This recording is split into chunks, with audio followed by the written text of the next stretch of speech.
And the website is All right, we are on the air. This is Dr. Kat Schreier, watercitizen.com. And I'm here today. We're here for another edition of The Water Show. We're delighted to be able to talk to you today about how to pick a water charity. We've got the airtime right now is 4 o'clock at 4/18. Oh, sorry, at March the 18th. Right before World Water Day, March 22nd. And this is a time of year, getting into March and April, when a lot of water-related charities, hydrophilanthropy is sometimes a word used for it, are very active in terms of reaching out to their tribes and looking for additional support and talking about the work that they're going to be doing over the course of the year. And the question has come up of how do people look for a charity, or how do people evaluate a charity if they are approached by one? It can mean everything from giving your own personal time, talent, and treasure, and trust. That's also a big part of it. Of who are the organizations that you affiliate with personally?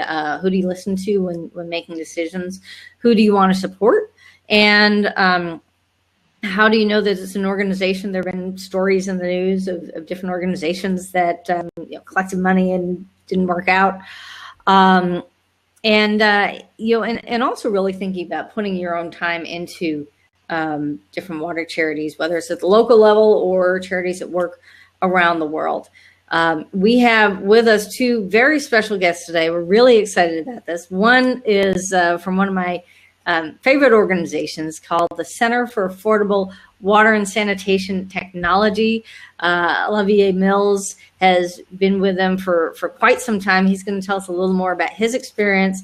I think all of the staff over there at some point have been out in the field doing their tremendous work, which is really on the training side and capacity building for villages, with not being married to any particular technology. So they do some really great testing of different technologies related to water. And also with us today is Eliana Gilad, who is one of the first of a team of a group of 100 women around the world who have committed to raising money for 1 million people to get clean water. And that's called the Water Bearers Initiative, working with a nonprofit called Waves for Water, which has been doing some really tremendous work. And in fact, the founders of Water Bearers are, I believe they're still with those folks right now. Is that true, Ileana? Yeah, they're in the Amazon right now delivering some of the water filters. It's going very well. We've been getting updates on that. So of course, there's all sorts of charities. And in fact, I should mention that just this week, we got our affiliation with United Charitable as a program under United Charitable, which is a 501c3 public charity. So we're making a transition for Water Citizen itself, and so we'll be taking some different approaches as we go forward. But getting back to our topic, Olivia, why don't you tell us a little bit about your experience with CAWST and what people can know about the kind of work that you guys do? A little bit of history.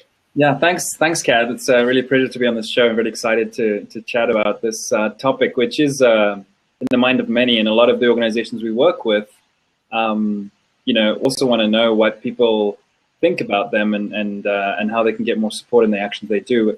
So for myself, I've been with CAWST for 8 years now, and CAWST is how we pronounce the acronym, by the way. Some people will call it CAWST or something else, but the proper way is CAWST.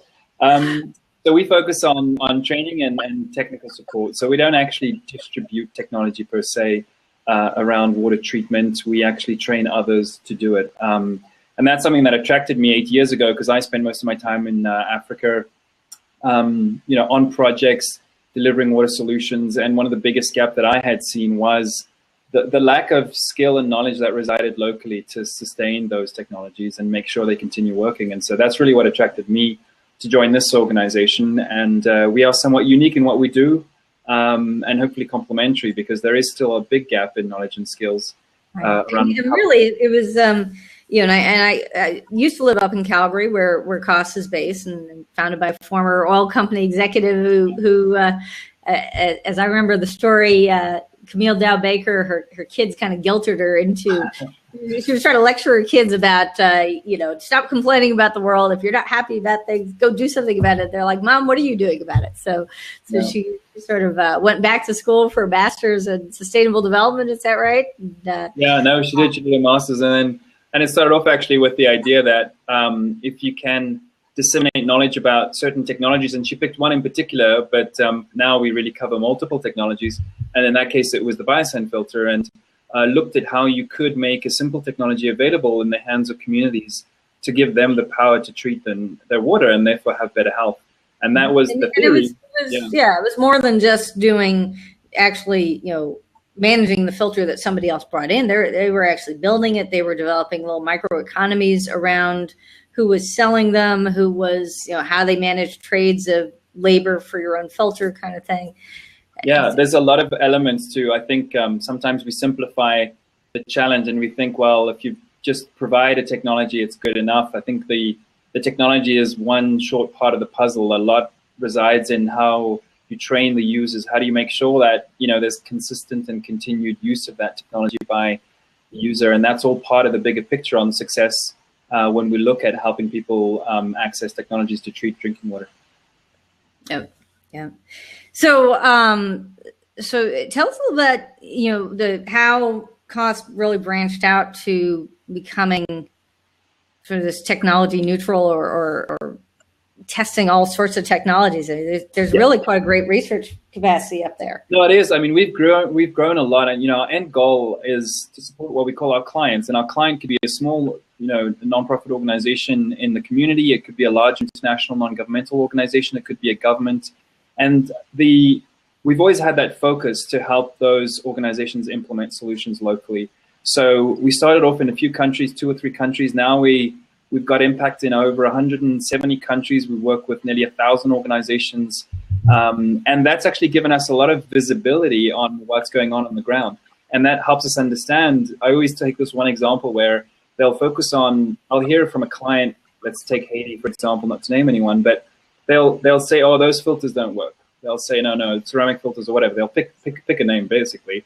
And it's often related to their own single experience in implementing that technology, when there's much more about it. And you can find that there are some technologies that will apply in some contexts, but not in others. And what we're here to do is to help people understand what are the questions you need to ask when you look at implementing a technology. And we've learned that working with so many different kinds of organizations. Take a ceramic filter, a membrane filter. We've seen it implemented 20 ways to Sunday, and it helps us understand what are the elements that make it work or make it not work. And sometimes it is the actual technology, but sometimes it's how you implement it. And so that's really our role, is to make that learning available to more organizations, so not everyone is, you know, learning over and over again the same mistakes. And that's our focus, and that's always been that way. And I guess the difference now is, as we've grown, we've got more and more visibility around what's being implemented. And there's new technologies every single day on water treatment. I mean, we get requests.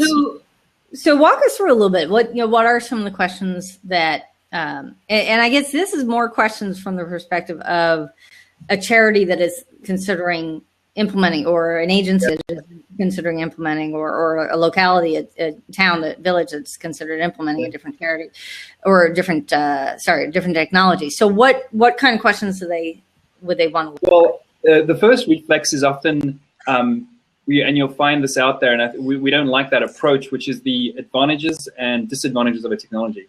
So instead of saying, you know, instead of giving those, what we do is we provide the criteria. So what are the questions you need to ask? And so some of them would be cost, just simply cost. You know, the cost of the technology, the willingness to pay, the ability to pay if it's needed by the community, the members, the households. Because in this particular case, we are talking about household treatment solutions, which can be used in schools and clinics, just to clarify the scope here. And so, you know, one of it is cost, usability, availability. Is there a supply chain? Is this technology require continuous, for example, take ceramic pot filters, you know, the pot can last 1 to 2 years. once that's broken, where can they find an upgrade? Or if it's chlorine-based, or if there is some sort of consumable, what is the supply chain for that? So the availability is important. There are other elements purely contextual, like the biosand filter, which is a concrete filter, can be very heavy. That's not going to work in highly remote areas where you have to carry it up the hill in, Central America or in some sort of mountainous areas of Nepal. And so we might look at other types of technologies. Those would be some of the criteria around it. Local history of use, like have they used it before? If it's chlorine-based, is that community used to drinking chlorine?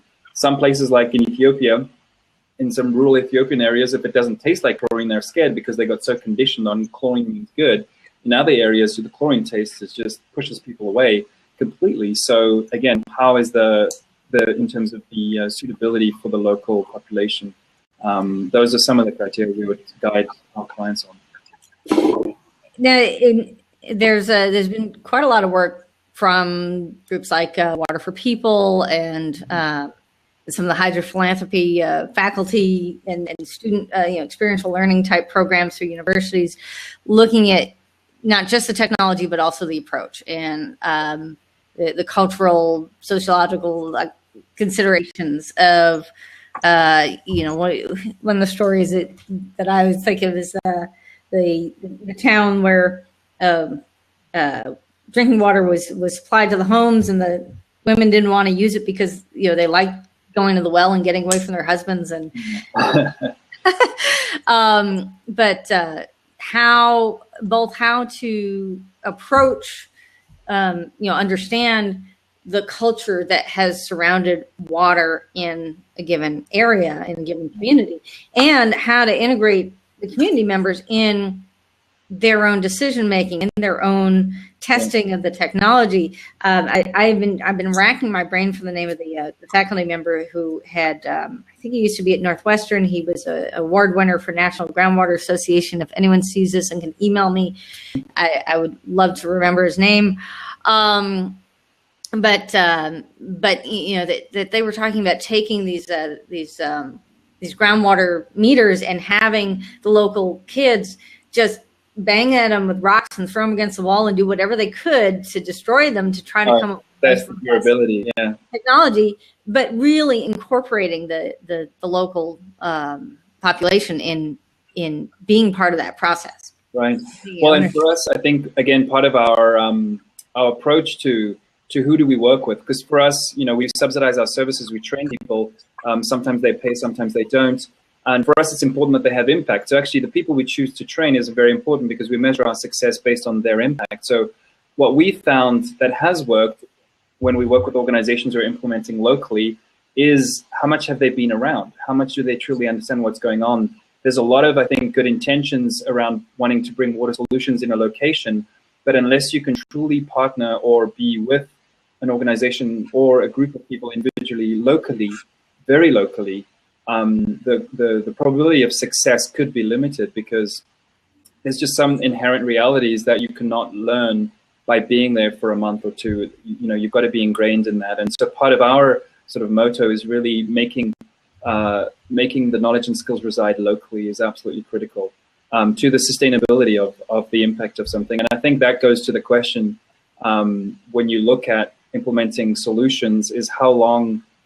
Part of the criteria could be, well, yeah, we distributed 5 filters or 5,000 filters, but can I go back in a year and see if it's still working? How many people ask that question? And our experience is that organizations who've been around for a while and who are there to stay have been most successful in that sustainability, because it doesn't just mean distributing a technology, it means working with local users to understand how to maintain and to use the technology. Yeah. Now, and there's really two sides to these charitable organizations or to these charitable efforts. And one is actually the implementation side of actually figuring out what technology to use, making the arrangements for the local country, and local partners and getting in there and implementing. But there's also how to come up with the money for it and how to not just the money, but the champions. And that, Anne, if you want to say hello and let us know you're here. Can you still hear us?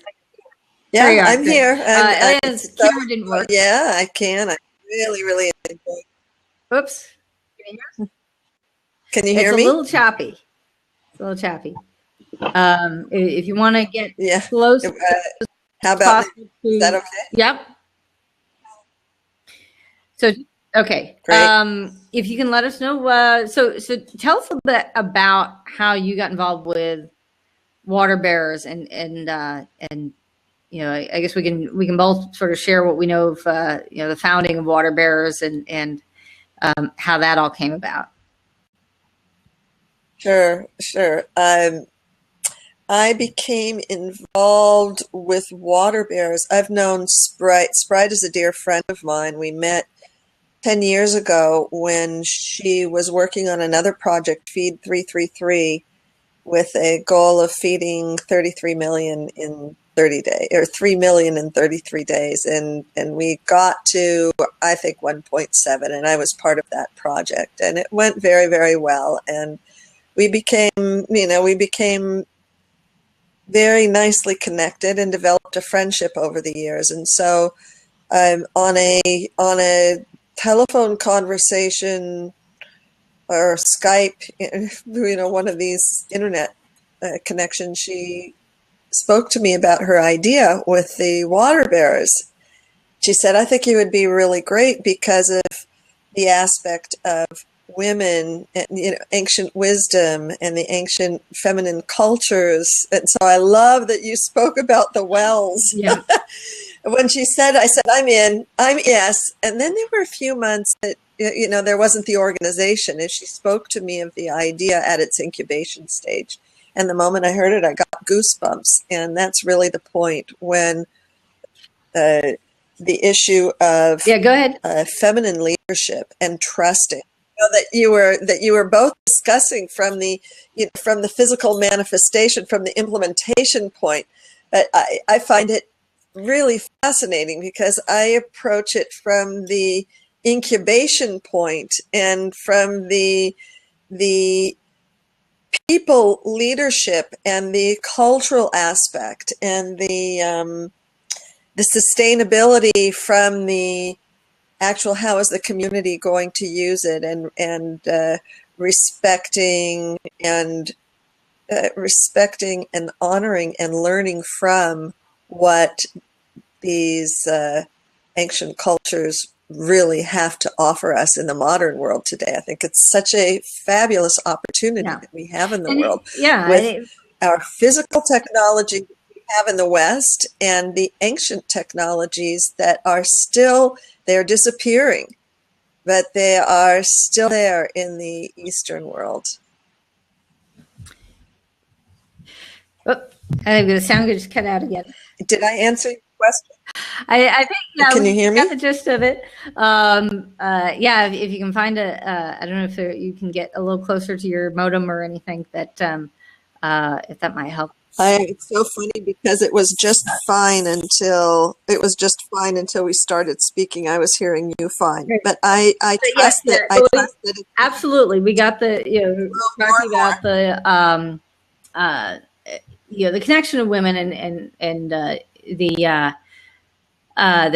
story as I've heard it related by Sprite and Jane, who her partner on this, who filmmaker and producer, and is that they both have been very much impacted by having gone to various parts of the world and recognizing the role of women in ensuring that there's clean, available water in the household, and so many of the organizations in that delivery side, and folks like Muhammad Yunus, the Nobel Prize winner, also does his the originator of the concept of these microloans.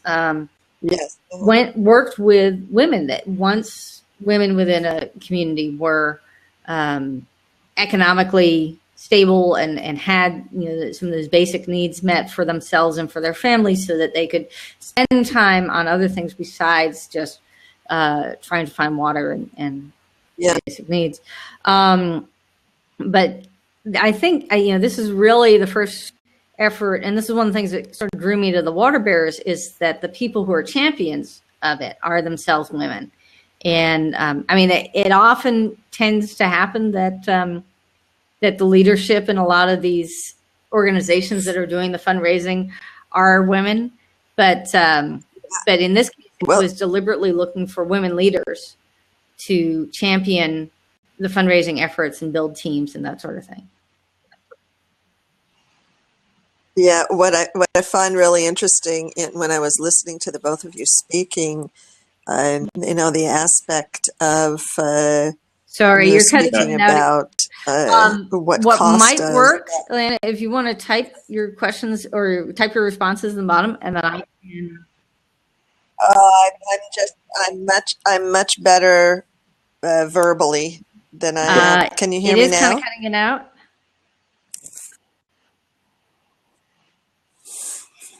So let me. Yeah. Okay. Okay, better work Yeah. this way.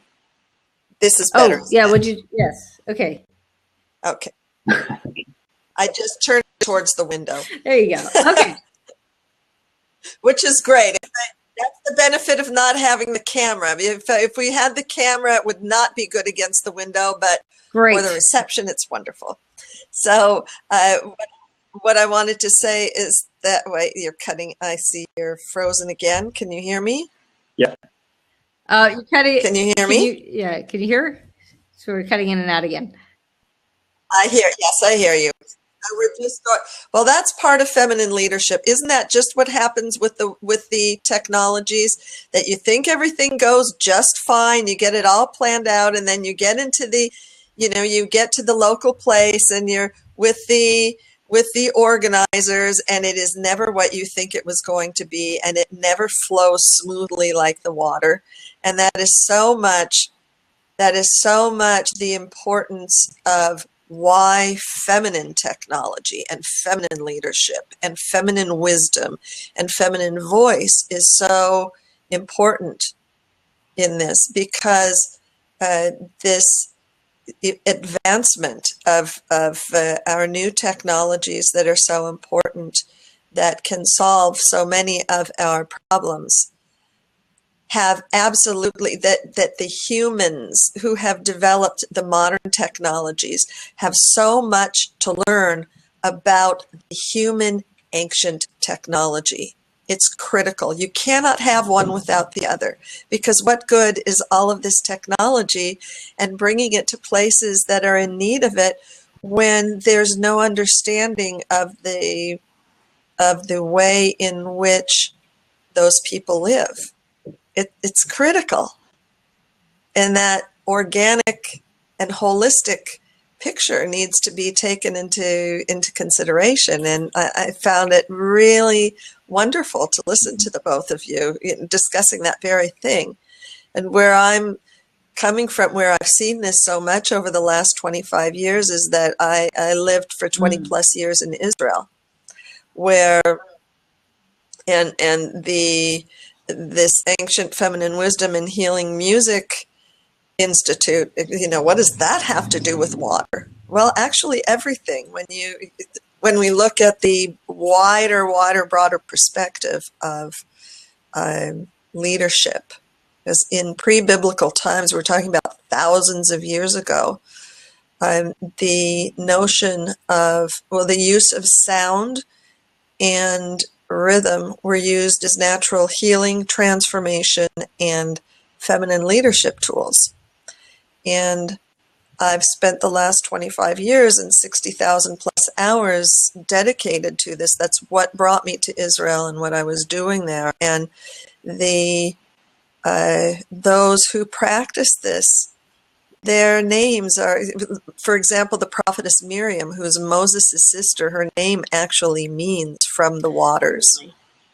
Water was such a fundamental aspect of our worldview.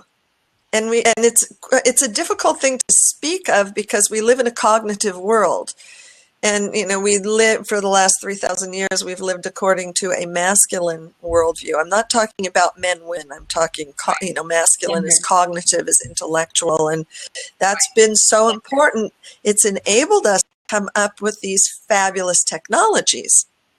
And a feminine worldview is where they're, more of the visceral and the receptive, where there are many levels of reality that exist at the same time, like Mother Nature, that's cyclical, and water is very much a part of that. And what does that have to do with, fundraising? Like, God, is that bizarre? No, they don't connect. Yes, they do. Where I find they can, the subject of this, how to pick a water system, how to pick a water charity. Well, all right, so you look at all of these different charities. There, there are many, many to choose from. And bottom line is, how do you know who to trust, right? Yeah, that was discussed as well. Relationships are huge. And personal relationships. And the reason you asked me, how am I involved in this? How did I get involved? I trust Sprite. And Sprite trust because water. of my, yes, and because I have experience working with her, and because over a period of time, that's been discussed here as well, there's been a relationship that's developed, because I have many, many, many, many, many, many, many years of working in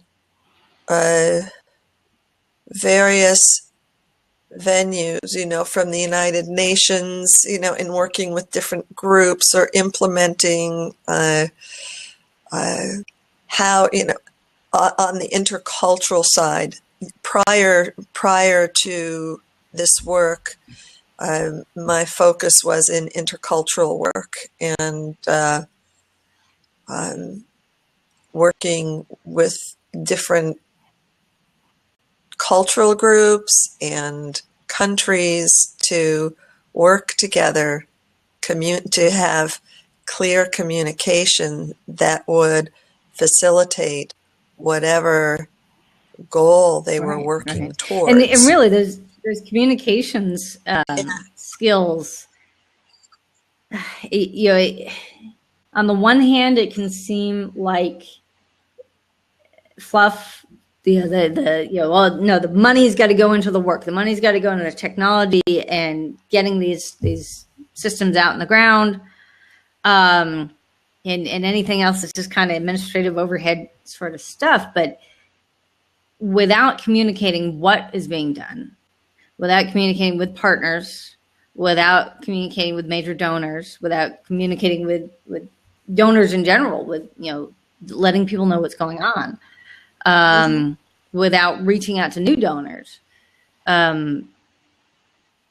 these projects don't happen. So yeah, and what you were and what you were discussing about the women in the women who said, well, great, but forget it. We're not going to use it because we want to go to the well. That's where we have our freedom of expression. That's where we connect. That's where, there's so many other needs that are beyond just the physical drinking water that we in the West, we don't appreciate because we live very functional lives. And there's a fabulous, two things come to mind. One, there have been many groups that I've presented to in Israel, African groups, and from third world countries, many who come to Israel to learn about use of water, effective use of water, because there's so little water. There's such a drought, forever in Israel that the technology is quite advanced, and many people come from third world countries to learn about the technology. And what's beautiful is that when they come, then there's then you get to learn about the culture and how that impacts the actual implementation of the technology, because it's not just about the technology. And because of this, I mean, we don't ever hear about this in the West, and certainly not in the United States, about these aspects of life there. We only hear about the political stuff. But there are so many different realities there that are quite constructive and positive. One of which is that the balance of the technology and the cultural aspect are able to meet because of the need of the water. And a few years back, I've just been back in the States for a year and a half, but a few years back in a film festival, there's a fabulous a Moroccan film that's called Love and Water. I don't know what the translation in English will be, but it really addresses this issue. And if you have a chance to see it, get it. I've seen it several times. It's about a village in I think in the Atlas Mountains in Morocco. You know, there's no water, no electricity, and the women, they go to the well to get the water, and many of the unborn babies die because it's physically very, very hard work. And they have asked the men to go into the city, to find some kind of infrastructure or ways to get water without the women having, it's like, well, we're in modern times, let's move forward. And the men just sit around and they don't do anything. And it's really a story about modernity and these traditional ways. And they're in the bath together in the water. And the young woman who has just married the progressive son says, well, you women, you've lost so many kids. Why are we going to the well? We should really make it a point to move forward. And they just don't, they're not open to her. And she says, I have an idea. I know how we can get the water. She says, we'll have a protest. We won't make love to our husbands until they move forward, because there it's only the men who do things. And it's a comedy and it's a drama. It's a beautiful, beautiful film. And then the Western tourists come, to the picturesque place, and they hear the women singing. But what are the women in Arabic singing? Our husbands don't do anything. We need water. We need to move forward. They don't give a flying hoot. And, and the Westerners are like, oh, isn't this beautiful? Because they have no clue what's going on. They think they're so smart, coming to help the back, quote unquote, backwards people. And it's like, how arrogant, and we have so much arrogance. And I don't mean to judge that either, because it's just, they're two sides of, an opposite spectrum. And I think what we're called to today in our world with the situations that we're facing is that it gives us an opportunity to really come together, on both sides, on the traditional sides to open to receive the technology, to learn of the technology, to gain through the technology, and from our Western side to open up and to gain from the traditional ways that we have not appreciated in the past, that can really help us with where our society's falling apart. You raise an interesting point about your reference to the film, because one of the things that we're working on right now is coverage. And I don't know. Is what?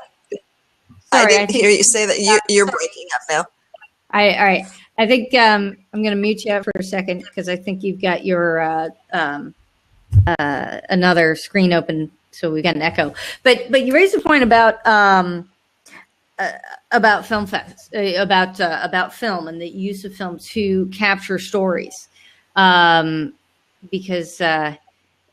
When we started this talking about how to pick a water charity, and there's different technologies, and you can get different reports, and criteria and that sort of thing. But these stories are often what captures the imagination, and decisions about something like, especially if it's not which charity am I going to go with to a foreign country to do some work on the ground, if it's just a matter of, well, who am I going to write a check to? Usually it's a story that's going to make the difference there. I guess one of the things that I had learned in writing technical reports as an engineering consultant was to not just have a whole list of stats and lab results, but to actually tell the story of the site and tell the story of what was going on there.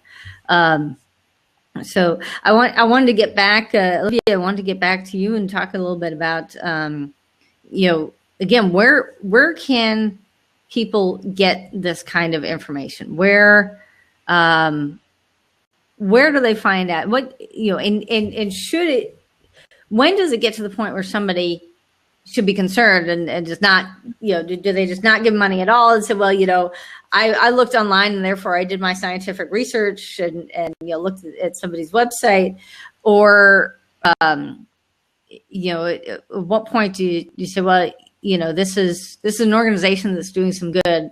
Let's go ahead and support it. Going back to a very good comment by Eliana around it ends up being trust to an individual that you can align with. I think 90%, or I won't give any stats, but vast majority in our own experience as an organization, another organization, it ends up being you trust an individual, and that trust results into your investment.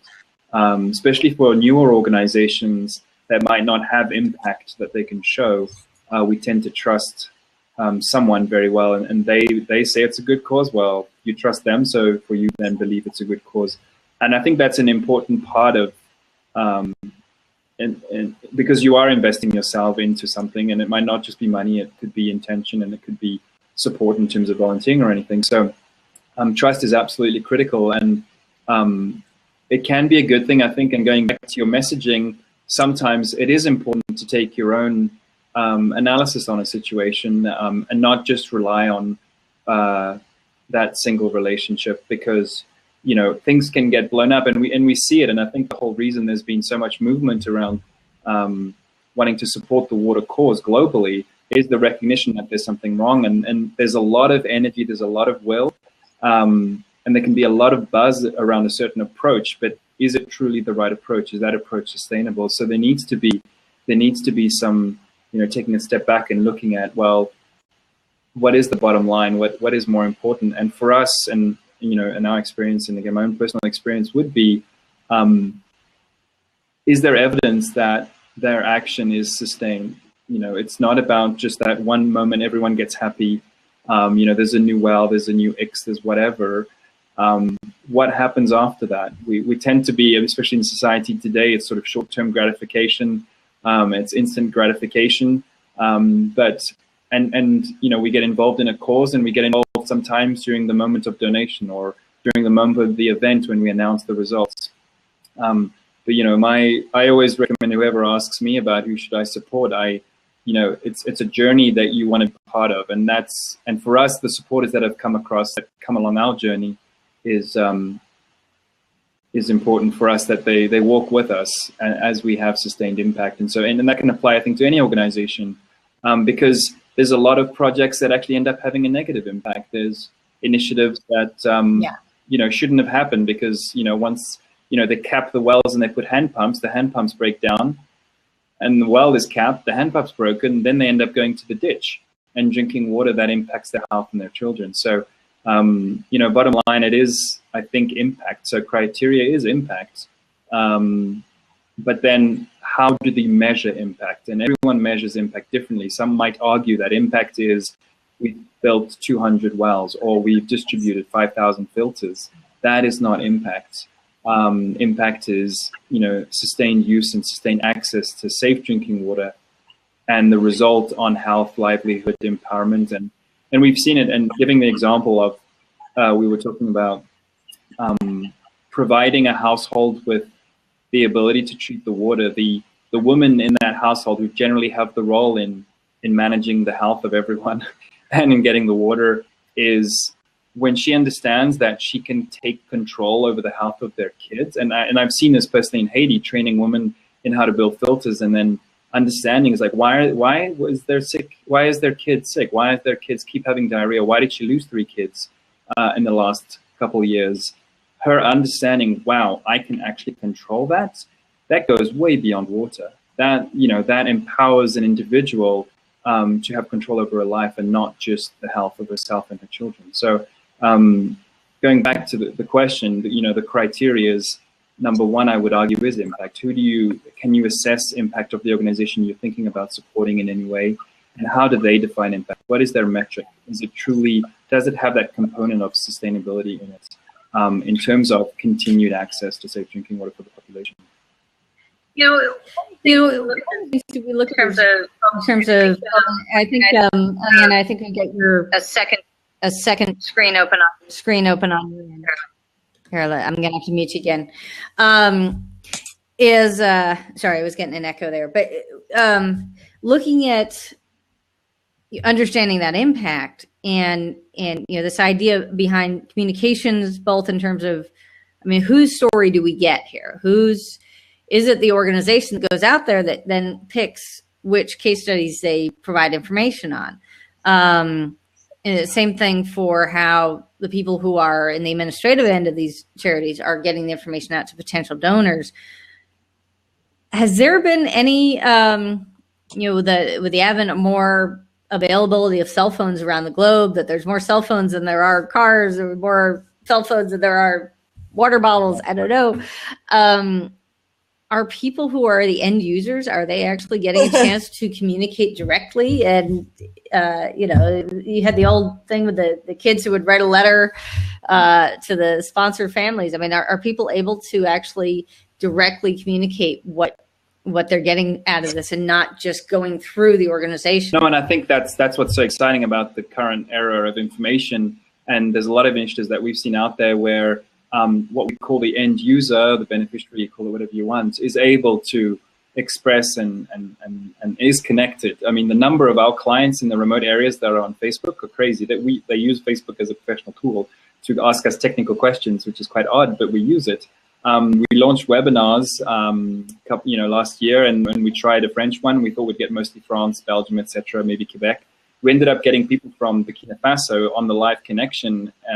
Found some, you know, cyber cafe, and we're connected, engaging. We would never engage with those organizations normally. So, and that goes down all the way to the user. And they have been, you know, they've done a lot of effort. The most recent ones I've heard are around the ability for communities to report on broken hand pumps through text messages, etc., and at least the ability to say, like, it's not working here, and having that data centralized to allow whoever's, you know, supporting that that area can intervene. And so there's more and more we're finding the ability for end users to, you know, to voice up their concerns or some of the challenges they face.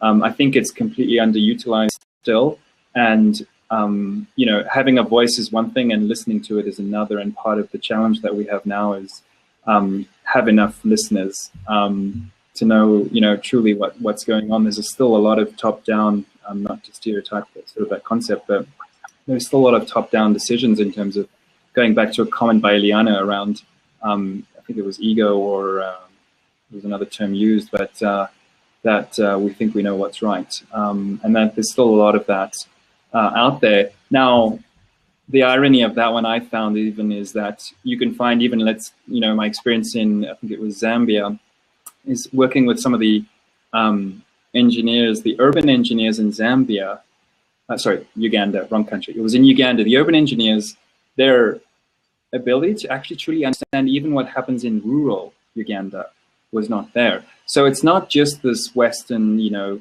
developing country interface. It can happen at a very local level too. And even having central governments being disconnected to what's happening in rural areas is crazy. When we look at, many countries are fairly centralized, like Haiti and Port-au-Prince. You know, it's all about being in Port-au-Prince, and what happens in the rural areas, much disconnected. And a lot of African countries are still quite disconnected to what's happening in the rural areas. So, so slightly divergent from the original. Well, and of course, the people who are doing this often are engineers or engineers who are wonderful at communications in any in any country. You go back to the book, The Ugly American. which referred to the diplomat who was, went into Southeast Asia. The book that really changed the way we do diplomacy in the U.S.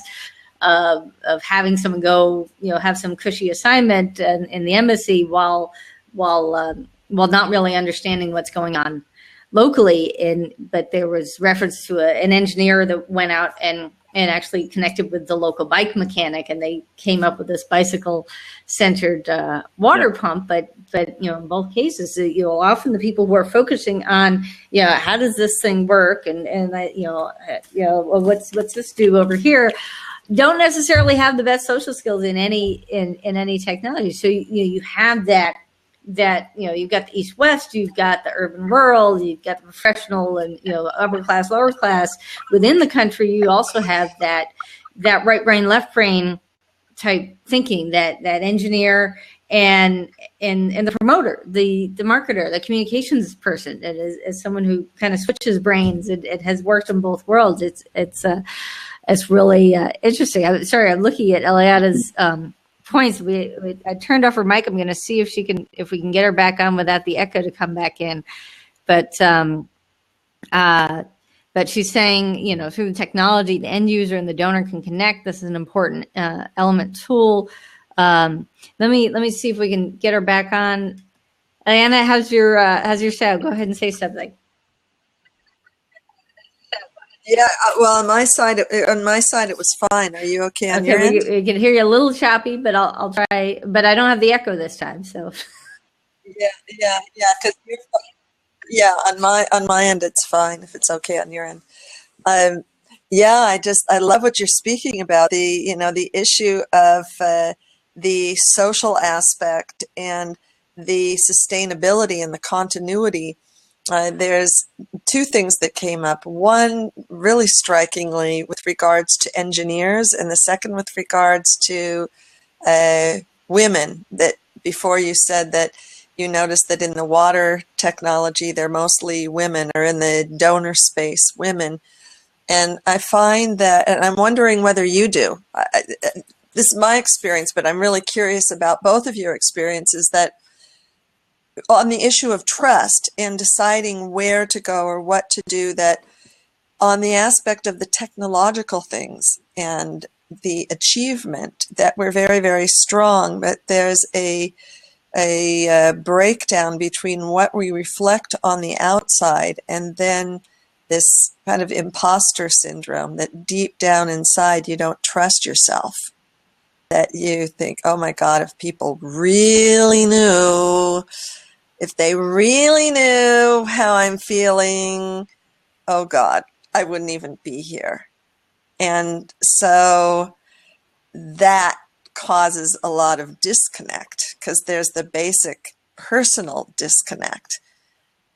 Does it make sense what I'm talking about? There's a lot of self-trust and self-confidence that goes into both promotion, marketing, sales, that you cannot connect with someone if you don't believe in it yourself. And in in research and technology. That is a form of sales also. Yes, I have tested it. Yes, it's worked in these cases. And there's so much that is built into the research community of, not making any absolute promises, not saying absolutely this is going to work for 100 years and everything. And there is that, that's kind of where this show came from, is I had put out something about the water bearers, and somebody, immediately said, no, they can't say that it's 50 years or 100 years or 100 people or 1,000 people or 1,000,000 people, whatever, because, this research study said this, and this research, what point do you say, look, we trusted it's going to make a positive difference. We trusted it's going to have a positive impact. Yeah, and that, you're really hitting the nail on the head right now. Again, this issue of the trust, that, there's a point where the research or the technology only goes so far. And then, there's the human aspect, or, the human aspect or the social aspect or whatever you want, that part that's not measurable. where I come from, where I've learned that from, is from the opposite extreme of intuitively knowing and then going into the scientific world and the medical world to test out these ancient ways. Like, well, if I'm full of caca, well, then I'll return to the States. I won't ask any more questions. And if there's really something to this, well, then the science will prove it out. And boy, did it prove it out. But it was clear before the science ever came. It's that the science and medical research was an important aspect from that marketing side, because how we live in the modern world, if we don't, we don't see the results, we don't trust it. But when you have that, then it can open the door to taking another step forward, and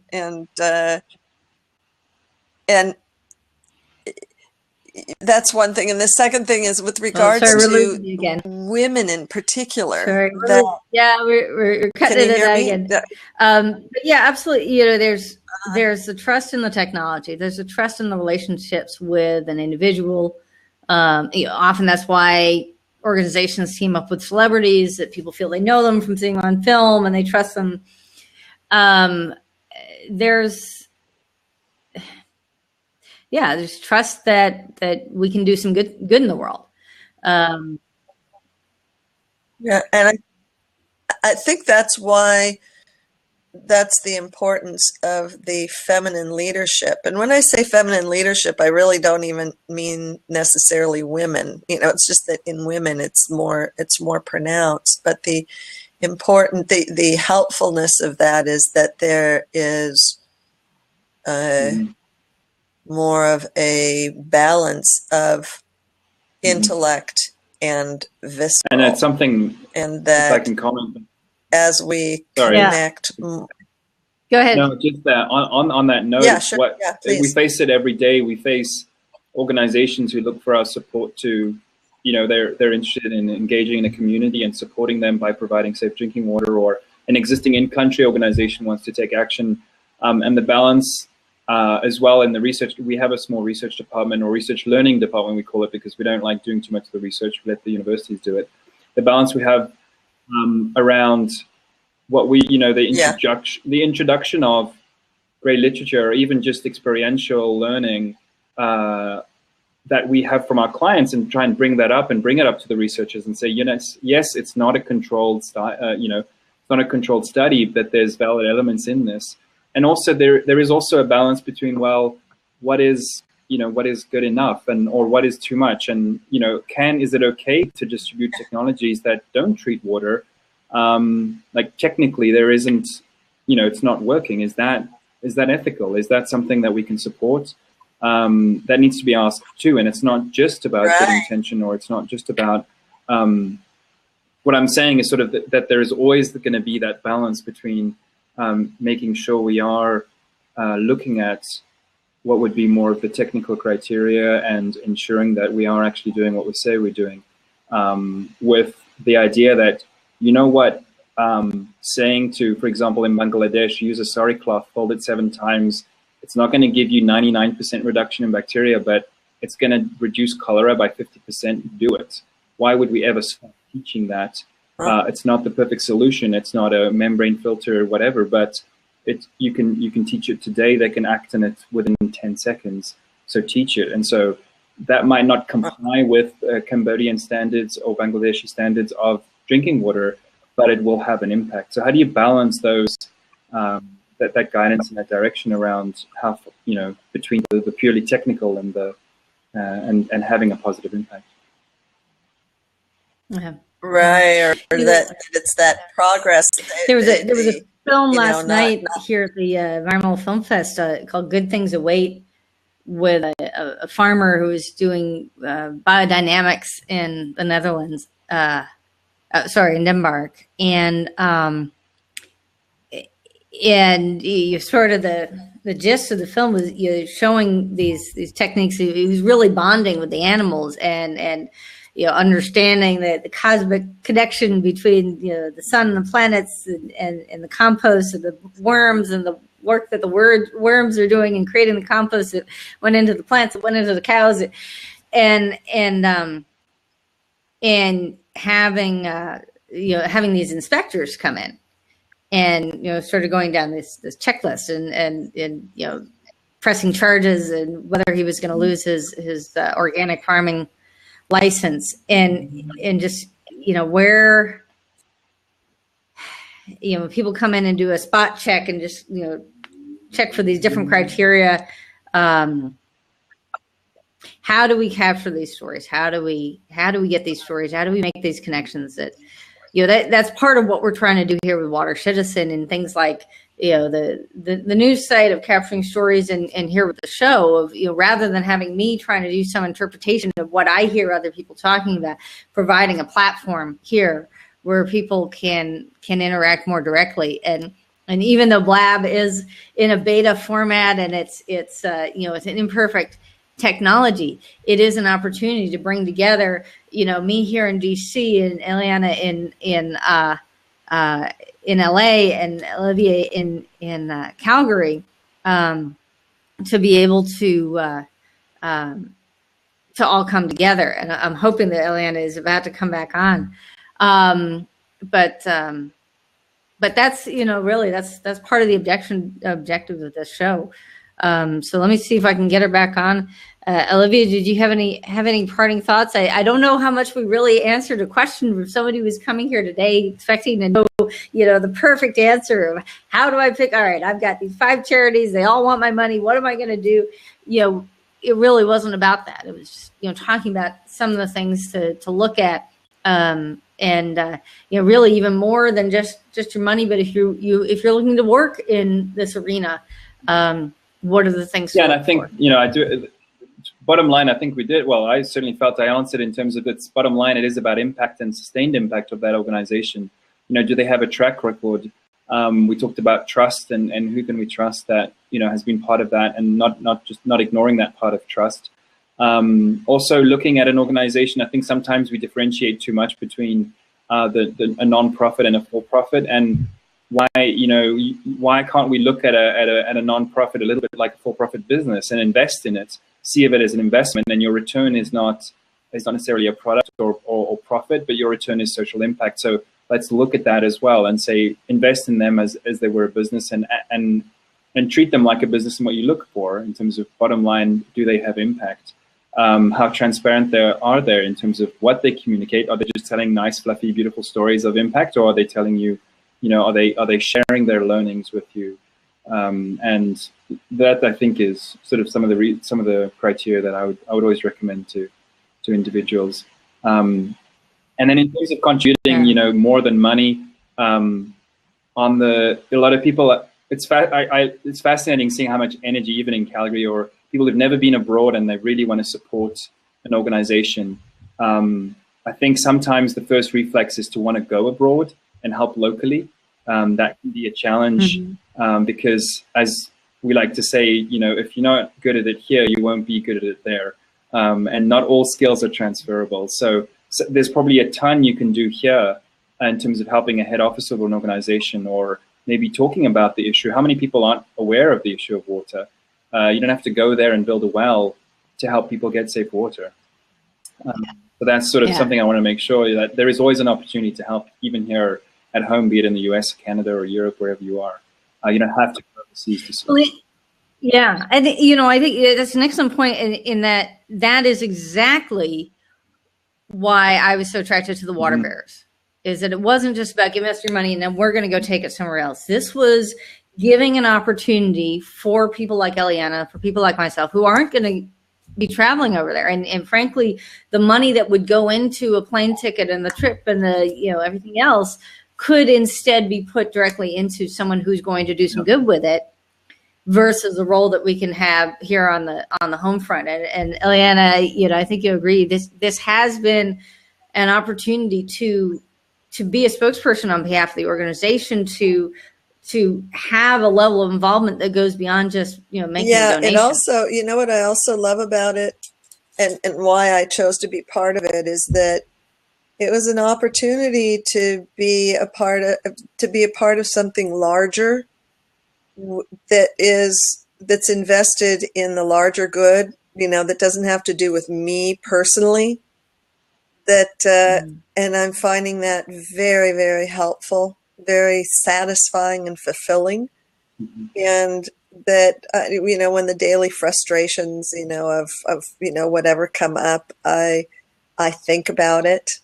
I go, oh my God, what are my worries compared to, somebody who doesn't have clean water to drink, even to the point of the actual fundraising, because I've sent out a lot of, with my mailing list and speaking to people, and people have all kinds of issues, like we're speaking about, who do I trust, or no, I can't, or I'm just too busy, or whatever the excuses that someone has, that I thought it would be so easy. Oh, 100, Phil, no problem, easy peasy. Oh yeah, really? Yeah, we're all supposed to have $50 filter systems with all the studies and feasibility studies. At $50 buys a filter, and it goes direct. We all get right, and then we all get 100 people to buy filters.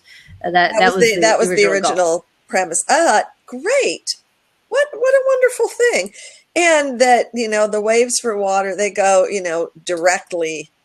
I love that. Well, this is cool.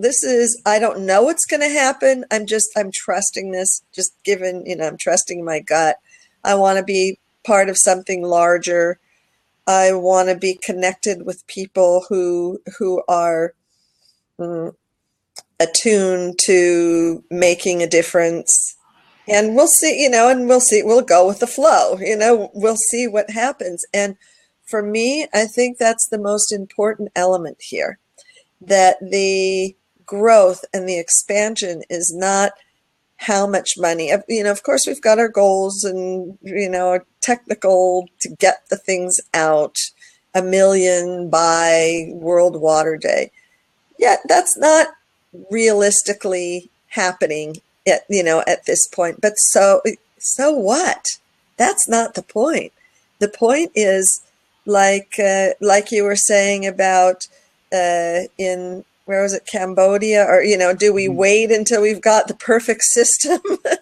No, it's so fabulous. Now we're the perfect sales pitch. We're the perfect webinar. 200,000 more people. Yeah, 200,000 more people. It's the progress, not the perfection, and I feel so good about that. And personally, how does it affect me? As we talk about the leadership aspect, I feel good because I'm not killing myself over it. So I'm moving forward in my own leadership, that it doesn't have to be perfect. In the past with similar things, I'd be, like with the imposter syndrome on the outside, I'd be saying, oh, it's so great. On the inside, I'd be berating myself because I committed to 100 and I've only done 20%. Oh God, what did I do wrong?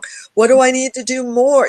And of course, I've got my own work and competing things with the never-ending to-do list, but I'm not doing that. And that's the game. Mm-hmm. That I'm so, and even on this call, well, there are many other things that, are pressing on my to-do list, though I love being here. I'm learning something new. I'm connecting with people I wasn't connected with before, and you never know what comes out. It's it really is a resurgence through the water, through the dirty water. The gift is the purification of the water that impacts us both physically and spiritually and socially and communally, I believe that we're all gaining through this, and we don't know the impact of our humble meeting today, how important these humble meetings are. It's like a drop in the water that has a ripple effect, and it's the ripples that are much more important than the drop. It's not, one's not more important than the other. It's, it's a unified whole. I love that. Thank you, Ed. I'm so glad that you're here and that you stuck with us, and with technical glitches and things like that aside. I mean, that just the value, doing this show and doing it with a platform like Blab, which is still in beta, but recognizing the value of being able to provide this platform and this communication for me to take that step of turning Water Citizen into a program under United Charitable as a public charity, 501c3, that the idea of communications about water, not just for trade publications, which is where most of them, either in mainstream press where water is covered as crisis. And that's pretty much it. If it's a crisis, there's information and it makes a good story and it's drama and it gets people attention, but then people are left hanging without, okay, now what happened? What happened later? Did anyone go back and check? Did it actually work? What happened after Deepwater Horizon? What happened after, after the tsunami? What happened after this? And the rest of the story doesn't come if it's not, if it's not profitable news. And at the other end of the stream is trade publications where people are advertising and publishing to make a sale, to make money, that there is value in providing this, I'm hoping that there is value in providing this. So if you think that there was value, please join us again. We are looking at looking at a different time slot. We may be going with Sunday evening next week with, we've been connecting with folks throughout the Environmental Film Fest in the nation's capital with some of the filmmakers, and going to be inviting them back for a best of the fest discussion to get some perspectives from these filmmakers of why they came to this, the largest environmental film fest in the world, the first one, 24 years old. This is their 24th year. As it's really been a tremendous, and the kinds of stories, everything from talking about science to talking about experiences that people have had related to nature, and with the centennial of the National Park System here in the U.S., that's National Park Service, that has been a big feature. So lots of big landscape films, but yeah. So hopefully we are providing a service here and creating impact and opportunities to build connections. And I want to thank Olivier from Calgary, from CAWST, Eliana from out in California, with the Water Bears, and all the Water Bears who've been supportive of this program, and for everyone who couldn't be here at this time slot but is watching us on the replay at watercitizen.com/The Water Show. If you look below, you'll see a place to put your comments and be able to really keep the discussion going, as well as a button that you can click and add your name to the subscription to database so that we can connect with you and keep you informed on what's coming up. I do think there's more topics we want to explore in this arena, talking with waterpreneurs, and especially in the for-profit. Not everybody can become a nonprofit. It is quite a long haul, and not everyone wants to create a market around new technologies in developing countries, and that's been a big initiative. And the other side that we've also been talking with big corporations as well as entrepreneurs, startups, of how do you work your charity, your philanthropic activities into, integrate it with the mission of your organization, looking at things like Coca-Cola and the Nature Conservancy and the Environmental Defense Fund, and a lot of the big environmental organizations have worked very closely now with major corporations on everything from setting new standards for new technologies to just having their employees getting involved with volunteer activities. Olivia, as you said, there are all sorts of opportunities to actually get involved and to be an official charity associated with a corporation. So lots of great stuff that we can explore in this. Really appreciate everybody joining us here today and continuing to join us on the replay. And I'm going to go ahead and stop the recording. But Eliana, we can see if you can say goodbye. Goodbye, everybody. Thanks a lot.